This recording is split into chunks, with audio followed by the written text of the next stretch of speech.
I think when it comes to comic books, there is no greater debate than the argument about which of DC's tentpole superheroes is, well, superior. Of course, the characters that I'm talking about are Green Lantern and Aquaman, everyone's favorite DC characters and the most recognizable. Okay, obviously I'm lying.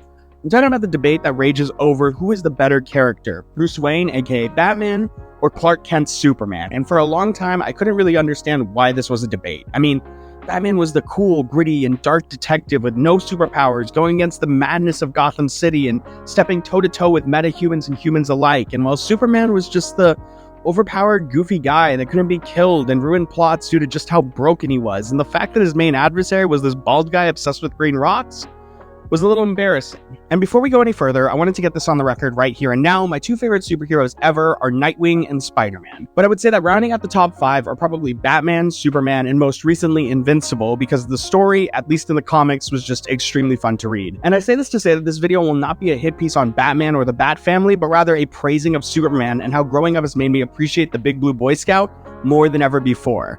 And honestly, shout out to My Adventures with Superman for what the animation has done for the character overall. Ironically though, my thoughts on Superman started to change way back in 2013 when Man of Steel was released. And truthfully, I'm not the biggest fan of the movie, mostly because it was the gateway into making every superhero Batman, but there was one scene that really made me start to think about Superman a lot differently.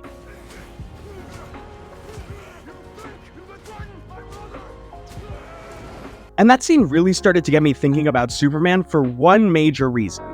It was a very human scene.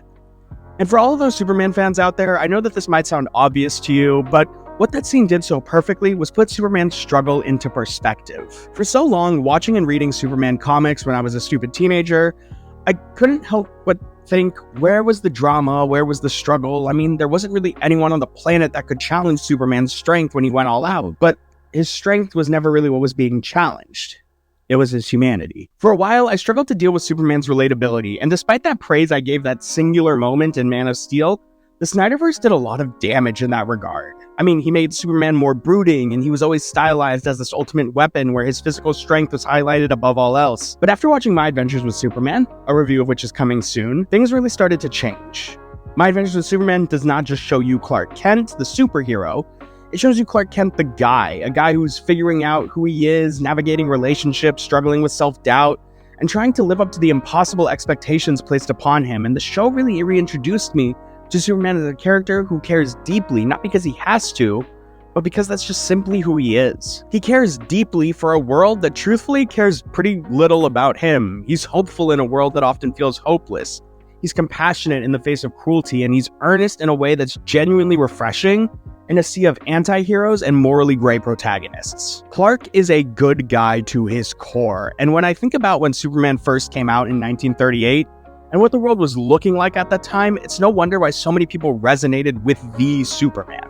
And maybe in a time where so much of the world feels jaded, the idea of having a good guy devoted to the idea of goodness and hope just hits different. And when I think about Clark as a character, I actually think about the famous quote from Batman. Yes.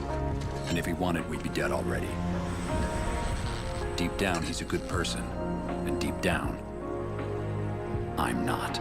This idea of a character who is at his core unshakably good was at one point probably not the most novel concept, but it certainly has become one over time, and for me, it's a concept that works. And I think it actually works more and more the older you get as a person. Ironically, it's the same reason why nowadays Nightwing ranks even more highly for me than Batman himself. People enjoy hope. They enjoy messages of hope and the idea that we can always aspire to do better. My Adventures with Superman also inspired me to revisit some of the older Superman comics and animated series that I dismissed when I was younger. Stories like All-Star Superman, which centers around Superman receiving a death sentence, obviously not a legal one, due to exposure to a sun that damages his essence, and yet he spends his remaining time doing as much good for the world as possible before his death takes him. And yes, it's a comic book, and no, from what I understand, the story is not canon, but it's the messaging of the story that spoke to me. Not once does Superman brood or pout, rather he worries about what the Earth will do without him, and seeks to help others, making peace in the effort of making peace with his passing. And even under the most sad circumstances, Superman does not once waver from his ideals of hope and doing what is right over what is easy. He continues to strive to be his best self in the time he has left, and I consider Superman to be a message about the overall good that humanity can do, even in its darkest moments. And one of these moments actually is a critique that I have regarding Man of Steel, particularly the death of Jonathan Kent. In Man of Steel, it is Jonathan's desire not to have Clark show off his powers that leads to his death. And I've always found this stupid, because Jonathan's death is supposed to be one of the moments in Clark's life where he is supposed to feel the most human. And if you don't know, and to borrow words from Across the Spider-Verse, Jonathan Kent's death is a canon event. It has to happen to every Superman. But in the comics, Jonathan Kent's death often comes at the hands of a heart attack. And this is, I think, is incredible writing and development for Superman, as despite all of his powers, there's nothing that Superman can do to save his father, because despite all his powers, he has no answer to the flaws of the human condition. In that moment, Superman feels utterly powerless, and it is how he rises from this moment to ensure that he protects what he can protect and do what is in his mass amount of power to make the world even a bit better, a bit safer than the day before, that keeps Superman pushing forward. And honestly, I would argue that if you are a fan of Batman, then you are a fan of Superman, whether you know it or not. Essentially, their beliefs are rooted in the same ideology, which is why they are considered, for the most part, the best superhero duo in history. It is only how they act upon their shared worldview that differs, particularly on the part of Superman, who exudes this everlasting optimism. And I think that it's fully on display in issue 10 of All-Star Superman that this shines the most, because one of the standout moments of that comic run for me is when Superman stops a young girl from contemplating suicide by comforting her, reminding her that she is not alone. It is such a simple human moment, but it captures what makes Superman special. He's not about saving the world in these grand, flashy ways. He's about saving people, one at a time, in a way that matters to them personally. More importantly, I think it says so much about Superman's view of the world. Earth does not have to be his home. He is not an Earthling. He has the power to become an almighty ruler of the planet he landed on and feel no attachment to the lesser beings, but instead, he has adopted the planet as his own, and his ideas of willing to go to war with some of the most powerful beings in the DC universe over a single life at times from a planet that has shunned him more times than he can count is a beautiful portrayal of his endless loving and hopeful nature in people's capacity to change and improve. And while power is never the primary challenge of Superman, there are moments where we see Superman finally express the limitations he has to place on himself that always build such massive hype inside me. And no, I'm not talking about Superman versus the Elite, despite that movie being an awesome portrayal of Superman's strength, rather the speech he gives to Darkseid during the events of Justice League the Animated Series. I live in a world made of cardboard, always taking constant care not to break someone, never allowing myself to lose control, even for a moment, or someone could die.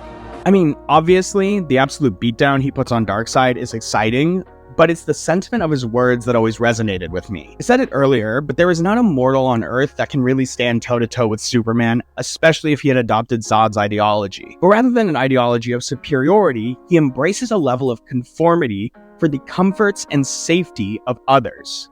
Superman spends every waking moment of his life constantly doing the calculus of his strength, because worse than heartbreak, worse than cultural anger, worse than even death, the idea of him accidentally hurting somebody innocent is the thing that would harm Superman the most and shake him to his core. So if you're ever wondering why so many people hated that scene where Superman was just throwing Zod through buildings in Man of Steel, I hope that helped make sense of it for you. But what this dive into Superman really showed me was that Superman isn't supposed to be relatable because of his struggles with power or his battles against villains. He is relatable because he embodies the best of us. He's the guy who will always do the right thing. Not because he has to, but because he wants to. And to me, that's not boring or naive. That's inspiring. I think part of the reason Superman's appeal didn't click for me until recently is because the world around us shapes how we view our heroes. And when I was younger, I really wanted this idea of the flawed, edgy character who reflected the darker sides of humanity and overcame them.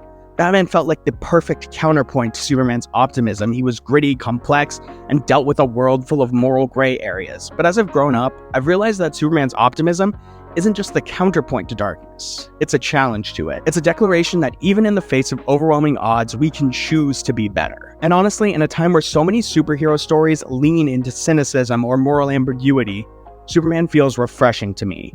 He's not trying to be edgy or brooding. He's just a genuinely good guy who wants to help people. And that kind of sincerity can be hard to pull off, but when it's done right, it hits you in a way that few other stories can. If you enjoyed this video, in the comments, I'd really like you to share your favorite Superman story for me to read. I don't think I'd really consider myself an expert on his character quite yet, but I am eager to read more about him because as you can tell by this video, I'm really starting to grow on him. Also, if you like this kind of breakdown/reflection about a comic book character, then please be sure to leave a like and click subscribe so that you can be updated for when my next Why I Love video drops. I'd also appreciate if you could follow me on X if you have the time at Jared Chaw, and if you could check out some of my writing on Wattpad, link in the description below, that would be a major help as I continue on this journey to become an author. But that's all I have, and until next time, I hope you have a great rest of your day. Peace.